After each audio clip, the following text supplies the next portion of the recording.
আসসালামু আলাইকুম। আজকের আলোচনায় আমরা সূরা আল বাকারার একটা বিশেষ আয়াত নিয়ে কথা বলবো। আয়াত নাম্বার ২৬। ওয়ালাইকুম আসসালাম। হ্যাঁ, এই আয়াতটা বেশ তাৎপর্যপূর্ণ। আমরা চেষ্টা করব এর বিভিন্ন দিক, মানে এর আরবি পাঠ, অনুবাদ, ব্যাখ্যা এমনকি একটা বিজ্ঞানভিত্তিক বিশ্লেষণও তুলে ধরতে। ঠিক। মূল লক্ষ্যটা হলো কোরআনে মশার মতো একটা আপাতদৃষ্টিতে ছোট জিনিসের উপমা কেন ব্যবহার করা হলো, এর পেছনের প্রজ্ঞাটা বোঝা। একদম। তো আয়াতটা হলো সূরা আল বাকারার ২৬ নম্বর আয়াত। আমি তাহলে আয়াতটা তেলাওয়াত করছি। অবশ্যই। আচ্ছা, আয়াতটি হল ইন্নাল্লাহা লা ইয়াস্তাহি আন ইয়াদরিবা মাসালাম মা বাউদাতান ফামা ফাওকাহা ফাআম্মাল্লাযীনা আমানু ফায়ালামুনা আন্নাহুল হাক্কু মিন রাব্বিহিম ওয়া আম্মাল্লাযীনা কাফারু ফায়াকুলুনা মাযা আরাদাল্লাহু বিহাযা মাসালান ইউদিল্লু বিহি কাসীরান ওয়া ইয়াহদি বিহি কাসীরান ওয়া মা ইউদিল্লু বিহি ইল্লাল ফাসিকিন। এর বাংলা অনুবাদটা আমি বলছি। নিশ্চয়ই আল্লাহ মশা কিংবা তার চেয়েও তুচ্ছ কোনো কিছুর উপমা দিতে লজ্জাবোধ করেন না। এরপর বলা হচ্ছে, যাদের ঈমান আছে তারা জানে এটি তাদের প্রতিপালকের পক্ষ থেকে আসা অকাট্য সত্য। হ্যাঁ, আর অন্যদিকে? আর অন্যদিকে যারা কুফর করে, মানে সত্য প্রত্যাখ্যানকারী, তারা বলে আল্লাহ এমন উপমা দিয়ে কি বোঝাতে চান। ঠিক। আর আয়াতের শেষাংশে বলা হয়েছে, এভাবে আল্লাহ অনেকেই এ দ্বারা পথভ্রষ্ট করেন, আবার অনেককেই সঠিক পথ দেখান। তবে শেষে একটা গুরুত্বপূর্ণ কথা আছে। হ্যাঁ, তবে তিনি শুধু ফাসিকদেরই, মানে যারা জেনে বুঝে সত্য ত্যাগ করে বা বিদ্রোহী, তাদেরকেই পথভ্রষ্ট করেন। এই আয়াতটা নাজিলের একটা প্রেক্ষাপট আছে। মানে তখনকার কিছু অবিশ্বাসী কাফিররা তারা প্রশ্ন তুলত হ্যাঁ, যে আল্লাহ কেন এমন ছোটখাটো জিনিসের উদাহরণ দেন, মশা, মাছি, এইসব। একদম। তাদের মনে হয়েছিল এটা হয়তো আল্লাহর মর্যাদার সাথে ঠিক যায় না। তো এরই উত্তরে আল্লাহ খুব স্পষ্টভাবে জানাচ্ছেন যে তিনি যে কোনো উপমা ব্যবহার করতেই পারেন, কারণ প্রত্যেকটা উপমার পেছনে একটা গভীর জ্ঞান বা হিকমত থাকে। আচ্ছা, মানে উপমাটা কিসের সেটা বড় কথা নয়, বরং এর শিক্ষাটা। ঠিক তাই। বিষয়টা হলো উপমার বস্তুটা তুচ্ছ নাকি গুরুত্বপূর্ণ, সেটা তো আসলে যে দেখছে তার দৃষ্টিভঙ্গির উপর নির্ভর করে, তাই না? কিন্তু সমালোচকরা কি তখনও বলতে পারতেন না যে স্রষ্টার মহাত্ম বোঝাতে আরও বড় কিছু, ধরুন আকাশ বা পাহাড়ের উদাহরণ দেওয়াই তো ভালো ছিল, মশা কেন? খুব ভালো পয়েন্ট।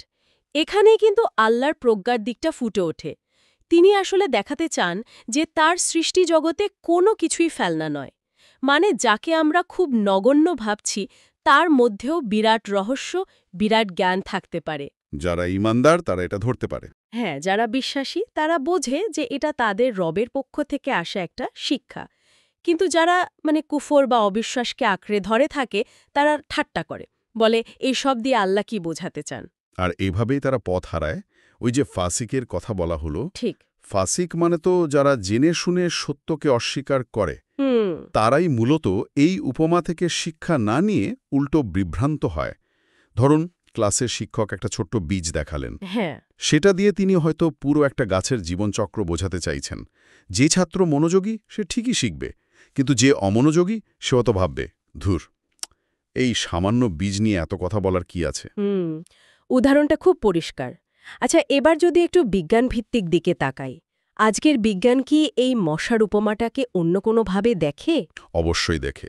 আর এখানেই বিষয়টা আরও ইন্টারেস্টিং হয়ে ওঠে। আমরা হয়তো মশাকে খুবই সামান্য ভাবি, কিন্তু জীববিজ্ঞানের চোখে এটা একটা অবিশ্বাস্য রকম জটিল সৃষ্টি। জটিল কিভাবে? এর শরীরে জীবন ধারণের জন্য যে কি অসাধারণ সব ব্যবস্থা আছে। ধরুন নিখুঁত ডানার গঠন, রক্ত টানার জন্য অতি সূক্ষ্ম কিন্তু জটিল সুর, নিজস্ব ন্যাভিগেশন সিস্টেম, দিক খুঁজে বের করার ক্ষমতা। ওহ আচ্ছা।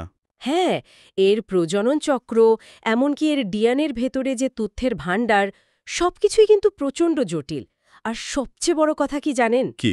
বিশ্ব স্বাস্থ্য সংস্থা WHO মশাকে পৃথিবীর সবচেয়ে বিপজ্জনক প্রাণীদের একটা হিসেবে তালিকাভুক্ত করেছে। বলেন কি, মশা? কেন?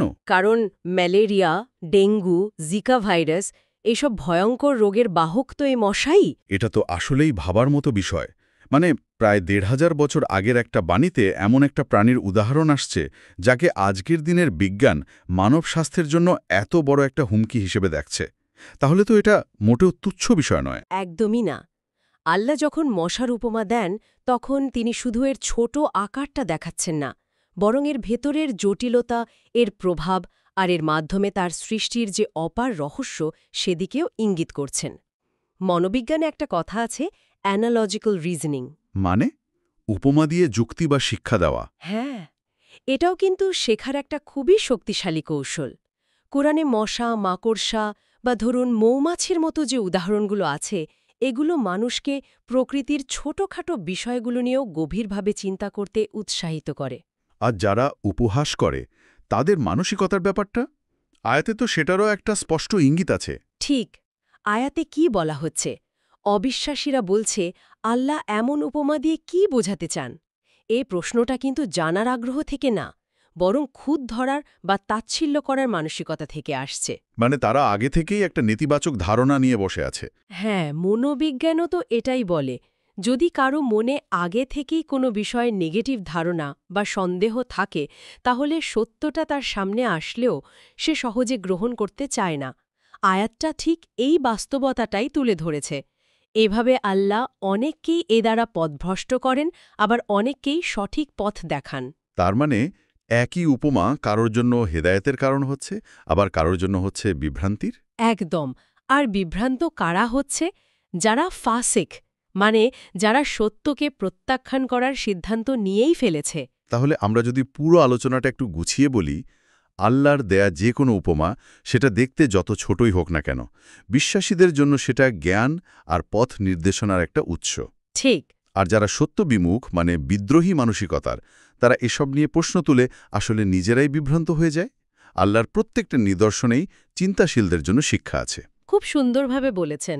মূল বার্তাটা হল, আল্লাহর আয়াত বা উপমাগুলোকে অহংকার বা তাচ্ছিল্যের চোখে না দেখে বিনয়ের সাথে গভীর চিন্তাভাবনা করে গ্রহণ করা উচিত। আচ্ছা, তাহলে আজকের মতো এখানেই শেষ করি। হ্যাঁ, শেষ করা যায়। তবে